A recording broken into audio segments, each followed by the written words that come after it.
Bocs! Bicikli út. De rajta állnak. A bicikli úton. A kocsival.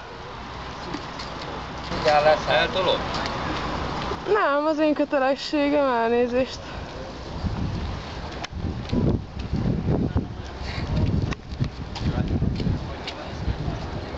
Mert én vagyok ugye.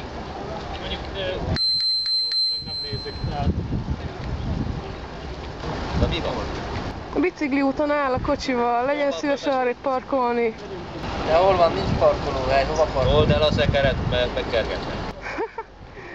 Remek, fenyegessen.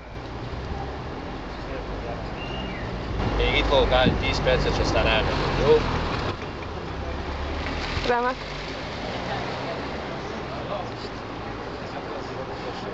Ilyen ez.